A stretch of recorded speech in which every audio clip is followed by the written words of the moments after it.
नमस्कार दोस्तों, इन पन्नों में, मेरे हाथ में जो पन्ने हैं, इन पन्नों में बॉम्बे हाईकोर्ट के एक जजमेंट का कुछ अहम हिस्सा है। यह जजमेंट है बॉम्बे हाईकोर्ट की औरंगाबाद पीठ ने जो जजमेंट सुनाया है शुक्रवार को। जजमेंट किस बारे में?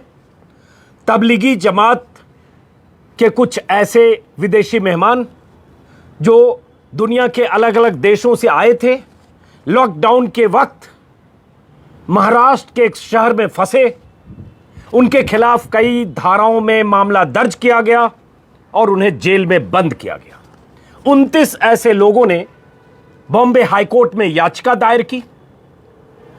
उस याचिका को सुनने के बाद बॉम्बे हाईकोर्ट की औरंगाबाद बेंच ने न सिर्फ उन विदेशी मेहमानों के खिलाफ एफआईआर को रद्द किया, बल्कि जजमेंट में जो कुछ कहा वो आज आपको सुनना समझना जरूरी है। क्योंकि इस जजमेंट में जो बातें कही गई है, वो बातें और जजमेंट में कहे गए शब्द देश के कई चैनलों के संपादक, कई चैनलों के नामचीन महान एंकर और देश में तबलीगी जमात के खिलाफ माहौल बनाकर देश के मुसलमानों पर निशाना साधने वाले लोगों पर तमाचा है। उन तमाम लोगों पर तमाचा है, उन तमाम पत्रकारों पर तमाचा है, उन तमाम बुद्धिजीवियों पर तमाचा है, उन तमाम फर्जी राष्ट्रवादियों पर तमाचा है, उन तमाम नफरत के पुतलों पर तमाचा है और उन तमाम नेताओं पर तमाचा है जो तबलीगी जमात की आड़ में इस देश के एक धर्म विशेष को निशाना बना रहे थे। लगातार ऐसे इल्जाम लगा रहे थे कि तबलीगी जमात के जो लोग विदेशों से आए हैं या जो देश में हैं, वो जानबूझकर देश में कोरोना फैलाना चाहते हैं। ये कोरोना बम है, ये कोरोना जिहाद है, ये इस्लामिक जिहाद है, न जाने क्या क्या कहा गया और चैनलों पर कहा गया। उन तमाम लोगों के लिए ये जजमेंट है। जजमेंट शुक्रवार का है, आपको सुना दे रहा हूं, लेकिन इस जजमेंट पर उन तमाम पत्रकारों, एंकर्स और संपादकों की महफिल में, शाम को सजने वाली बहसों की महफिल में कोई चर्चा नहीं होगी, इस पर कोई डिबेट नहीं होगा, इस पर कोई बात नहीं होगी, क्योंकि ये तमाचा उनके चेहरे पर है, ये तमाचा उनके उस अतीत पर है, उनकी उस मुहिम पर है जो उन्होंने चलाई थी हफ्तों तक। तो क्या है, सुनिए, कुछ लाइनें बताता हूं और उसके बाद क्यों तमाचा है ये बताता हूं। ये बॉम्बे हाईकोर्ट की औरंगाबाद पीठ का फैसला है।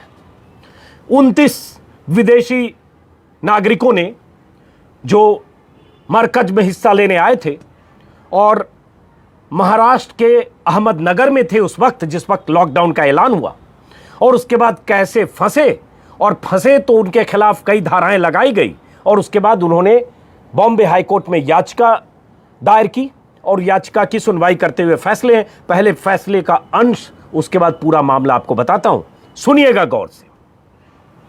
मुंबई हाईकोर्ट की 2 जजों की पीठ, जिसमें टीवी नलवडे और सेवलीकर, दूसरे जज एमजी सेवलीकर, इनका यह फैसला है। जो खास पॉइंट है, सबसे पहले वहीं से शुरू करता हूं। इन विदेशी मेहमानों के खिलाफ, मैं हिंदी में अनुवाद कर रहा हूं, जजमेंट अंग्रेजी में है। लाइव लॉ एक वेबसाइट और ट्विटर हैंडल है, वहां से भी मैंने जजमेंट के कुछ हिस्से लिए हैं, इसलिए क्रेडिट उनको भी। इस जजमेंट में कहा है, इन विदेशी मेहमानों के खिलाफ टीवी मीडिया और इलेक्ट्रॉनिक मीडिया में जमकर प्रोपेगेंडा चलाया गया। दिल्ली मरकज में आए लोगों के खिलाफ यह माहौल बनाने की कोशिश हुई कि ये विदेशी ही भारत में कोरोना फैलाने के लिए जिम्मेदार हैं, और अगर इसको देखें तो ऐसा लगेगा कि इन लोगों के खिलाफ बुरी तरह से उत्पीड़न किया गया। यह जजमेंट में लिखा गया है, यह बॉम्बे हाईकोर्ट के जजों ने लिखा है। जजों ने कहा है कि टीवी मीडिया और इलेक्ट्रॉनिक मीडिया ने विदेशों से आए मेहमानों के खिलाफ प्रोपेगेंडा किया, इस तरह से मुहिम चलाई जैसे लगे कि देश में कोरोना इन लोगों ने फैलाया। यह जजमेंट में लिखा गया। उस जजमेंट में आगे क्या लिखा गया वो भी बताता हूं। अलग अलग देशों से लोग आए थे, उन्होंने अपना पक्ष रखा, उन्होंने क्या कहा वो भी बताता हूं, लेकिन कहीं इस पर बहस क्यों नहीं हो रही है? जिन लोगों ने, जिन पत्रकारों ने, जिन राष्ट्रवादी पत्रकारों ने, जिन नफरत के पुतलों ने सोशल मीडिया से लेकर टेलीविजन मीडिया पर दिन रात बहसें की, दिन रात पेंट किया। एक चैनल के पत्रकार उछल उछल कर कहते थे ये इटली बनाने की कोशिश है, भारत को जानबूझकर आए, ये कोरोना बम है, चीखते रहे कई दिनों तक। लेकिन इस पर कोई बात नहीं होगी, क्योंकि ये तमाचा, ये जजमेंट उनके मुंह पर तमाचा है, जो तब हफ्तों हफ्तों तक चीखते रहे कि साजिश थी। लापरवाही एक अलग चीज है, साजिश, और साजिश के तौर पर उन्हें देश का दुश्मन बताया गया। और क्यों? क्योंकि उनका निशाना 1000-2000 मरकज के लोग नहीं थे, निशाने पर एक धर्म विशेष था, क्योंकि उनके भीतर जो नफरत थी वो मरकज के खिलाफ मुहिम में तब्दील होती रही हफ्ते हफ्ते तक। चलिए जजमेंट में क्या है। जजों ने लिखा, इन लोगों की धार्मिक गतिविधियों से कहीं ऐसा नहीं लगता, पता नहीं चलता कि ये लोग यहां धर्म परिवर्तन कराकर लोगों को इस्लाम धर्म में शामिल करने के लिए आए थे। इनकी भाषा भी हिंदी और उर्दू नहीं है, ये अलग अलग विदेशी भाषाओं में अरबी और फ्रेंच बोलने वाले लोग हैं, और कहीं जो दस्तावेज अदालत में आए हैं उससे भी इस बात की कोई पुख्ता जानकारी नहीं मिलती है। ये जजों ने कहा, जो खास ऑपरेटिव पॉइंट था। अब इसके बाद बहुत सारी चीजें हैं जो मैं बताने से पहले आपको जानकारी दे दूं कि हुआ क्या था। दरअसल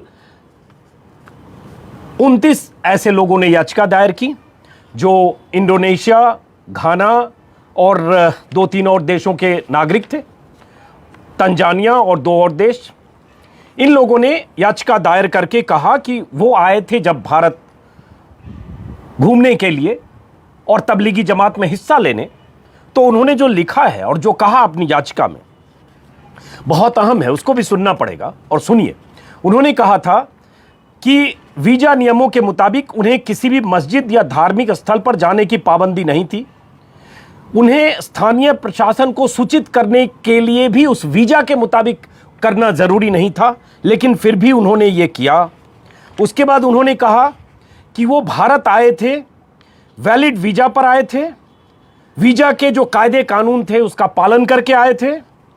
वे लोग भारतीय संस्कृति, परंपरा, मेहमान नवाजी और खान पान का अनुभव करना चाहते थे, इसलिए भारत आए थे।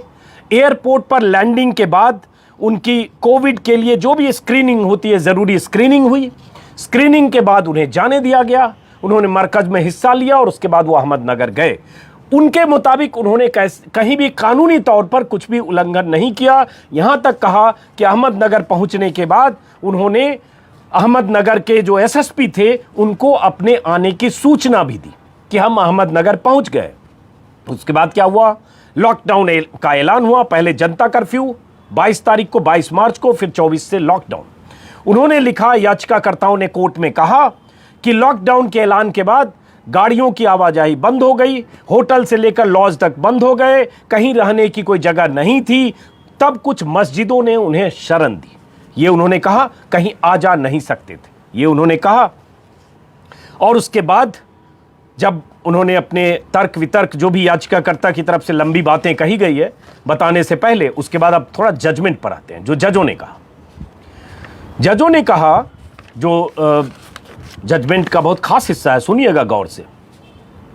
कोर्ट ने साफ साफ माना है कि इन्हें बलि का बकरा बनाया गया। और जजमेंट का एक बहुत अहम हिस्सा है जिसमें कहा है कि कोई भी सरकार महामारी या प्राकृतिक आपदा के वक्त बलि का बकरा तलाशती है, और हालात बता रहे हैं कि शायद इन विदेशियों को भी बलि का बकरा बनाया गया। यह अदालत जजमेंट में लिख रहा है, हाई कोर्ट लिख रहा है कि शायद इन्हें भी बलि का बकरा बनाया गया। क्योंकि तर्क क्या देता है जजमेंट में हाई कोर्ट? जज क्या कहते हैं? आंकड़े बताते हैं, आज के हालात और भारत में कोरोना के ताजा आंकड़े बताते हैं, इस बात की गवाही देते हैं कि इनके खिलाफ ऐसी कार्रवाई नहीं होनी चाहिए थी। क्योंकि ऐसा तो है नहीं कि तबलीगी लेकर कोरोना आए और आज जो लाखों लोग ग्रसित हो रहे हैं, 50-50 हजार का आंकड़ा हर रोज देश में आ रहा है, और इतने लोग मारे गए, ये तबलीगी जमात के शिकार तो हुए नहीं। यही जजमेंट में उनके कहने का आशय है। उसके बाद जजमेंट में क्या है और क्या अहमदनगर पुलिस ने कहा वो भी बताऊंगा।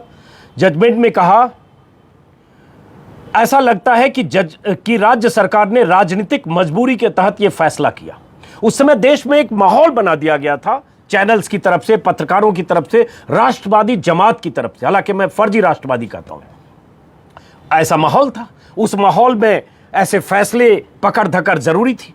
तो ये कोर्ट ने लिखा, और इन पर जो आरोप लगे, जिन धाराओं में इन्हें पकड़ा गया या इनके खिलाफ मामला दर्ज हुआ, वो आईपीसी की अलग अलग धाराएं थी। महामारी रोग अधिनियम, महाराष्ट्र पुलिस अधिनियम, आपदा प्रबंधन अधिनियम, विदेशी नागरिक अधिनियम, ऐसे कई धाराएं और ऐसे जो अधिनियम होते हैं जो आपदा के समय लागू होते हैं, उन सब के तहत इन पर मामला दर्ज किया। कोर्ट ने मीडिया को भी फटकार लगाई और एफआईआर रद्द करने का आदेश दिया। और उसके बाद जो कहा कोर्ट ने, हालात को देखकर, ये जजमेंट के हिस्से को मैंने अनुवाद किया हिंदी में, तो हो सकता है एक दो लाइन उसको अनुवाद में शब्द का हेरफेर हो, लेकिन अनुवाद है। हालात को देखकर सवाल पैदा होता है कि क्या हम लोग अपनी संस्कृति और परंपरा के हिसाब से काम कर रहे हैं? यह जजमेंट में सवाल पूछा गया। कोविड की वजह से जो हालात पैदा हुए, उसमें हमें ज्यादा सहनशीलता दिखाने की जरूरत थी, ज्यादा संवेदनशील होने की जरूरत है। और इसमें सहनशीलता का अंग्रेजी में उन्होंने कहा टॉलरेंस, जिसको लेकर बहुत सवाल आज की तारीख में टॉलरेंस पर हो जाते हैं। टॉलरेंस ही लिखा हुआ, मैंने उसको हिंदी में अनुवाद किया, ये इसमें जजमेंट में कहा है।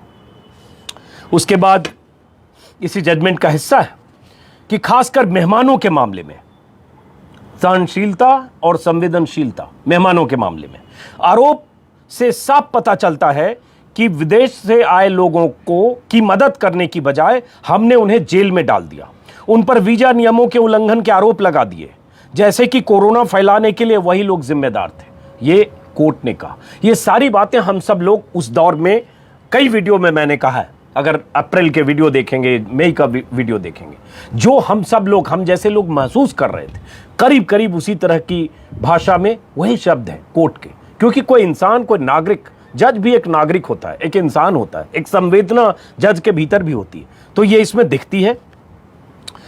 उसके बाद उन्होंने जजमेंट में एक लाइन है, एक पैराग्राफ, उसका आखिरी हिस्सा है, ये वक्त है जब हमें कुछ पॉजिटिव स्टेप लेकर इन लोगों को जो नुकसान हुआ है उसकी भरपाई करनी चाहिए। ये भी जजमेंट में लिखा हुआ है। उसके बाद हुआ ये था कि इस मामले में 29 विदेशी थे, 5 देशों के थे, घाना, इंडोनेशिया और तंजानिया, और 2 और देश, और उसमें 6 भारतीय भी हैं जिनके खिलाफ मामला दर्ज किया गया। वो लोग थे जिन्होंने, मस्जिदों के ट्रस्टी हैं दरअसल, जिन्होंने इन लोगों को लॉकडाउन के बाद अपनी मस्जिदों में शरण दी थी, इन विदेशियों को, उनके खिलाफ भी मामला दर्ज किया गया। पूरा एफआईआर को क्वैश कर दिया है हाई कोर्ट ने।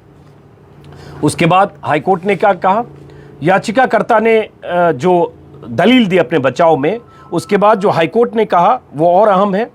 जस्टिस नलवडे ने कहा कि कोर्ट में पेश दस्तावेज और वीजा मैनुअल के मुताबिक भी देखें तो ये विदेशी अगर धार्मिक स्थानों पर गए भी, अगर मस्जिद में गए या जहां भी गए, या धार्मिक गतिविधियों में इन्होंने हिस्सा भी लिया, तो ये कोई गलती नहीं थी। इन्होंने कहीं से वीजा नियमों का उल्लंघन नहीं किया है, जस्टिस ने लिखा है, क्योंकि ऐसा इस्लाम में कन्वर्ट नहीं कर रहे थे किसी को, तो इसलिए इन्होंने लिखा है अपने जजमेंट में।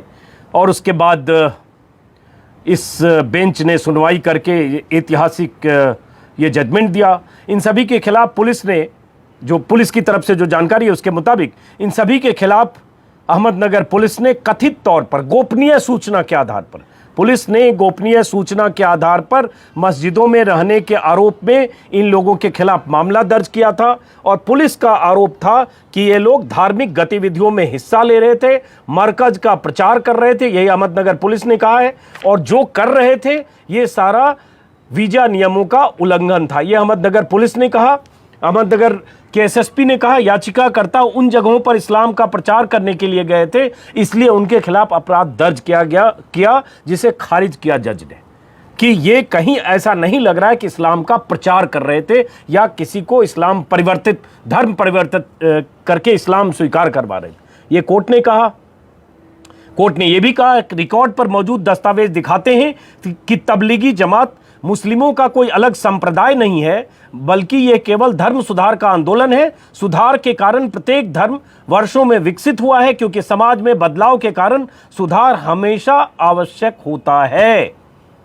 और फिर रिपीट कर दें, कोर्ट ने कहा यह अनुमान नहीं लगाया जा सकता कि दूसरे धर्म के व्यक्तियों को इस्लाम में परिवर्तित करके विदेशी लोग इस्लाम धर्म का प्रसार कर रहे थे। यह कोर्ट के जजमेंट का हिस्सा है। तो ये दोस्तों उस दौर में क्या हुआ था ये सब आपने देखा, कैसे दिन रात चैनलों पर खबरें चली, कैसे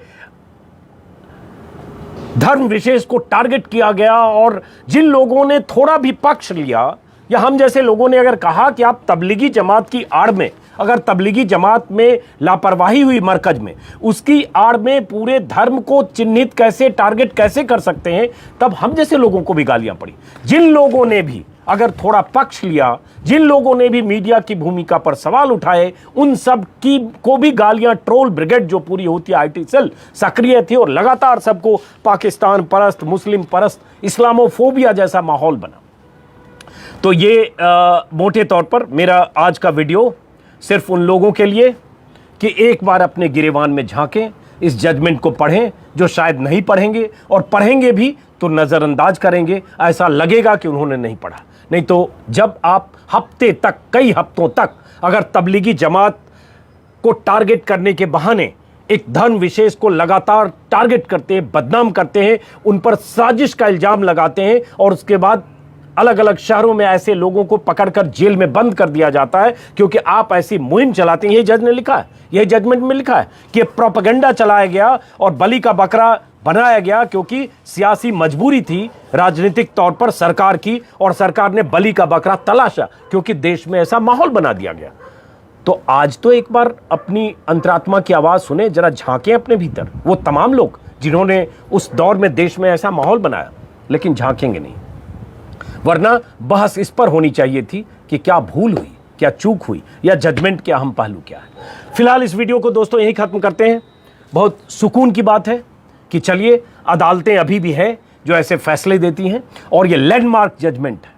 कई बार जजमेंट की लाइनें बहुत अहम होती है, ये लैंडमार्क जजमेंट है। इतिहास में याद रखा जाएगा कि ऐसा भी जजमेंट हुआ जब एक धर्म विशेष के लोगों को और विदेशी मेहमानों को, यही कोर्ट के जजमेंट में बार बार इनके मेहमान होने की अहमियत बताई गई है कि ये विदेशी भारत आए और हमने इनके साथ क्या किया, हमने इनका उत्पीड़न किया। जजमेंट के अलग अलग हिस्सों में यही बात कही गई है। मोटे तौर पर सारी बात मैंने बता दी दोस्तों। अगर आप में से किसी दोस्त ने, साथी ने मेरा वीडियो सब्सक्राइब नहीं किया है तो सब्सक्राइब करेंगे, अच्छा लगेगा, ताकि मेरी बात ज़्यादा से ज़्यादा लोगों तक पहुँचे। आप सभी दोस्तों को नमस्कार।